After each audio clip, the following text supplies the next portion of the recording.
علما وایي چې کله د قرآن تلاوت دې ختم که صدق الله العظیم به وایې صدق الله العظیم قرآن دې چې ختم که صدق الله العظیم یا بعض علما وایي سبحان ربك رب العزة عما يصفون وسلام على المرسلين والحمد لله رب العالمين بعض علما دا وایي پروا نه کوي دواړه صحیح ده خو هغه علماو چې په اصولو د آدابو د تلاوت د قرآن باندې بحث کوي هغوی وایي صدق الله به وایي کله چې قرآن ختم کړو صدق الله العظیم به وایي دا بیا سند نه لري د حدیث له لحاظه چې صحابه یا تابعینو یا دي خو علماو لیکلي اما سبحان ربک رب العزة عما یصفون طالبانو بیا په حدیث کې ثابته ده علامه شهاب الدین آلوسی په تفسیر روح المعانی کې لیکلي طالبانو دا بیا صحیح ده علما وایي کتابونو کې چې د قرآن تلاوت کوي قرآن به په مځکه نه کړي یا به یې په غېږ کېږدي یا به یې په یو جګ شي باندې کړي په مځکه باندې قرآن کېښودل دا بې ادبي ده طالبانو د یوه زمانه کې د دنیا بعضې علما چې داسې تقریبا سړی وي د غیر مقلدینو حرم ته مو الله بوزه کله چې حرم کې ناست د قرآن تلاوت کوي مخامخ بیت الله ته ورناست پښې غځولي قرآن یې په مځکه ایښی تلاوت کوي نو وی دا په کوم حدیث کې راغلی چې ممنوع ده وی حدیث راوړه چې حدیث نه بیا نه دا زه د سره نه منم نو طالبانو هر څه شي پسې حدیث پسې ګرځي او بل دا ده چې علما وی امام قرطبي وی په مقدمه د خپل هغه کې اگر چې علما په دې حدیث هم نقل کوي مصاحف د ابن ابي داود کې رسول الله سلام په یو صحابي تیرېده قرآن یې په مځکه ایښی وي داسې مه کوه نو قرآن به په مځکه نه کړي چې تلاوت یې کوي په یو جګ جي باندې به یې کړي او مستقبل قبلې ته داسې به کښېني د قرآن هغه تلاوت به کوي علما وایي سی سپاره خواندنې قرآن څنګه ده دا د مونږ ټول حنفي فقه وایي طالبانو سی سپاره خواندنې قرآن دې ته وایي کله چې مونږ تاسې د قرآن تلاوت کوو طالبانو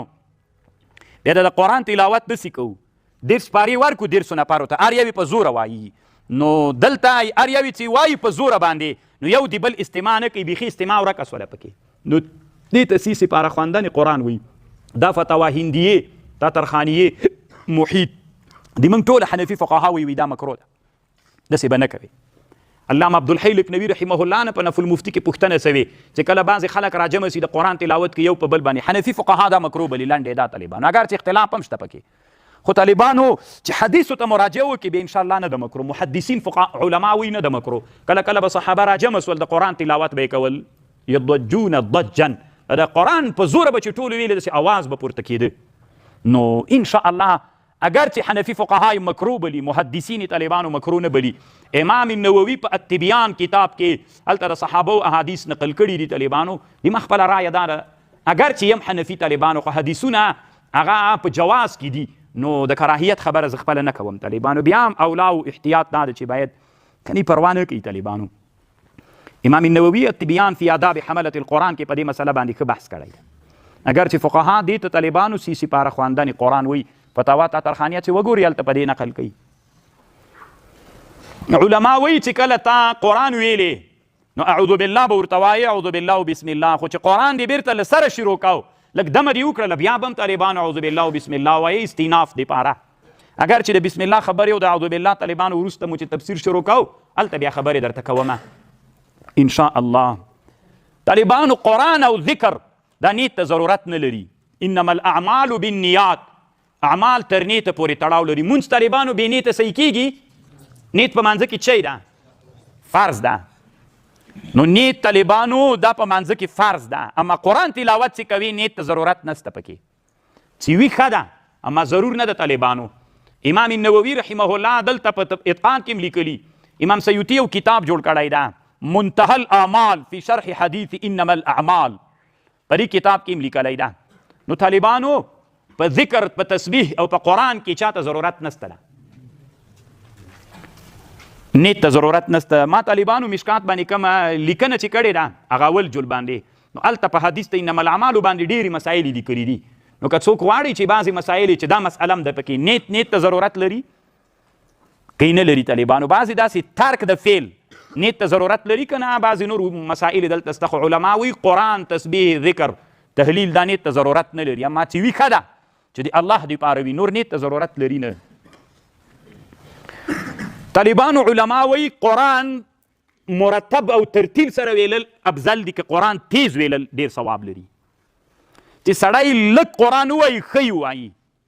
دا ډېر افضل ده، او که ډېر ووایي خو ډېر تیز یې وایي دومره تیزوالی چې قرآن د وي خلک ووایي چې قرآن وایي کم یو افضل ده. بعضې علما وایي لږ قرآن ویلل افضل ده نسبت تیز ویللو نه ډېر ده. علامه امام جزري رحمه الله محاکمه کړې ده. امام جزري په نشري کتاب کې لیکلي دي وی د کیف له لحاظه لږ بهتر ده او د کم له لحاظه بیا هغه تیز بهتر ده. زه لږ قرآن وایم طالبانو خو کرای وایم، دا د کم کیف له لحاظه دا افضل ده.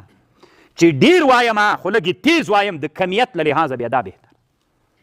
نو طالبانو کیف و کم خو زه تی بیا پیژنئ که نه. نو دا محاکمه هغه کړې څه ورته وایي علامه امام جزري رحمه الله کړې. علما وایي په کتابونو کې چې قرآن چې وایي د قرآن سره به زړه کوي دا مستحبه ده. چې کله تا قرآن ویلی باید وزاړې، دا زړه مستحبه ده طالبانو. کله دې چې قرآن تلاوت کو باید وزاړې، که زړه نه درتلله متباکي تباکي یعنې قصدن په ځان کې زړه راوستل. دا ټول علما وایي چې قرآن دې تلاوت کو داسې حالت کې به تلاوت کوي. خو علامه ظفر احمد عثماني صاحب اعلاء السنن کې لیکلي دي چې ته د قرآن تلاوت کوې دا تلاوت به داسې کوې چې دا په ځان کې زړه راولي، په حقیقت کې به دې زړه کې هم دا زړه وي، زړه کې به هم دا زړه را پیدا کوي. داسې نه چې مازې په ظاهره باندې زړه کوې په زړه کې دې زړه نه وي، دا خو بیا ریا ده.